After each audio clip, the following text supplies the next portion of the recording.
welcome back to BENJY-JP.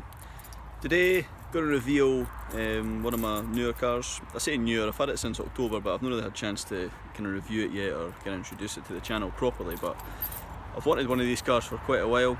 My uncle used to have one years ago, and it went off the road in like 2001. It kind of sat in my grandparents' garden for like over 10 years.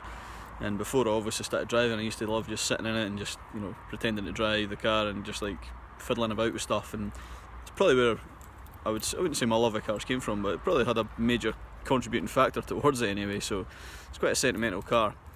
So when I seen this one pop up at quite a reasonable price, I thought it's either now or never.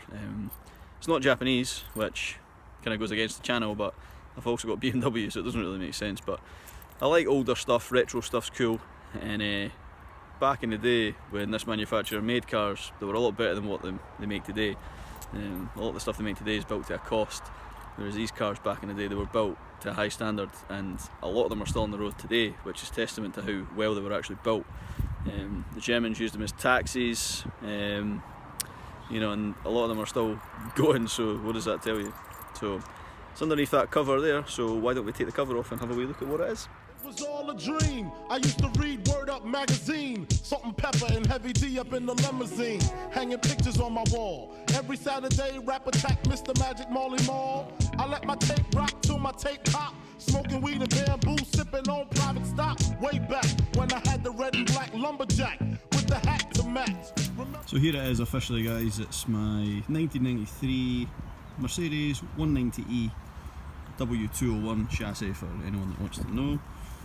It's only a 1.8 petrol, so it's kind of the lowest, almost the lowest power model. The 2 litre carbs actually got less power, but this is the lowest engine size you can get in one of these.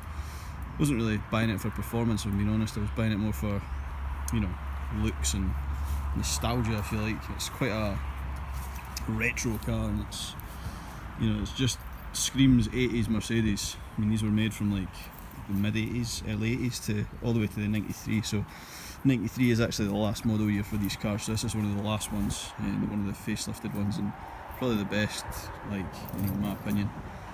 In terms of spec, it's done 76,000 miles, so it's quite a low mileage car. It's on AMG alloys actually. It's AMG 2 alloys. I think they came off a W202, like the later generation model, but they're only 15 inch in diameter, so they're quite small. So my plans are to lower it a little bit, because, you know, the arch is massive, and stick some, I'm going to go for 17s I think, probably some BBS style, probably LM style wheels, something like that, something dishy. I'll quickly look inside. I love the key on this car, it's so simple, like, that's it. It doesn't even have a Mercedes badge on it, it just has like a random signature on it. There is a badge on the other side, but just such a random key. But as soon as you get in here, man, you realise like how retro it is. Like I said, I've got the dash stripped out just now just for the heater controls, but like the seats, they're so like retro. The amount of bolster in here is like ridiculous, and I love how the lines go that way. It's just so 80s. It is a 5-speed manual. You know, I don't mind automatic cars, but I think this deserves to be a manual. So you can see those are the genuine like carpets right there. They're pretty clean, I mean very clean, for a car that's almost 30 years old.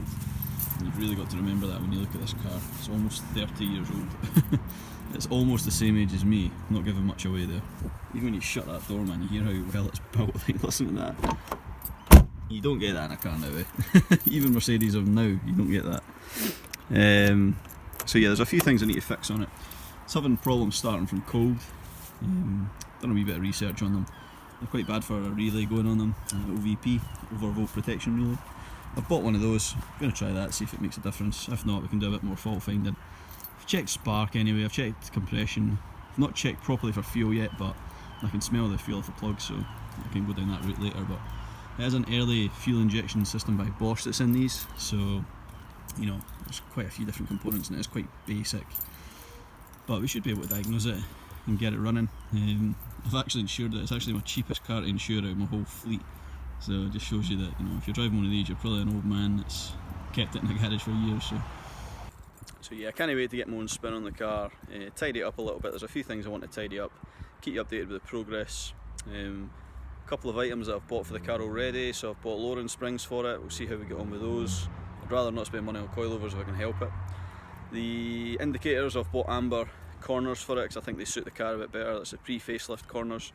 I think they'll just look a bit more retro. Going to buy some nice wheels for it eventually. Those are actually quite nice alloys to be fair, but they're a bit too small. They are probably period correct. I mean, 15 is quite small wheels, but I think increasing the diameter by 2 inches should be okay. 16 is definitely, 17 is probably a push, but I've seen a few photos of cars pull them off and they look super cool. And they don't need to be quick or anything like that, they just need to sit good. So that's the route I'm going for, I think, with this. And just give it a general tidy up. So I've got this overvolt protection relay all the way from Deutschland. Had to buy an aftermarket one purely because Mercedes don't make this part anymore. There has been loads of revisions. This is one of the newer style ones. The older ones came with one fuse at the top. This has got 2. My one also had 7 pins at the bottom. This one has 9, but apparently they don't go anywhere if they don't go into anything, so fingers crossed. It fits. It's a bit of a bugger to get to. It's right behind the battery. Probably easier to remove the battery, but I managed to get mine out without it, so it goes right in here. You can just about see the pins for the fuel pump relay. It sits just behind it. There's the fuel pump relay there. Let's get it in.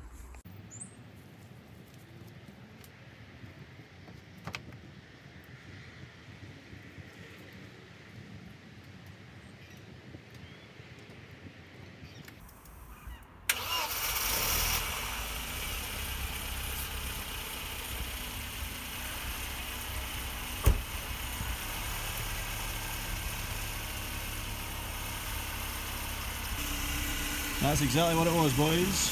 Put a new overvolt protection relay in, and here presto, that's fired up in the first turn of the key. That's insane. So that's one thing checked off the list. Starts first time now. That's fantastic, and it only cost me, really, was £64. So there you go. On to the next thing.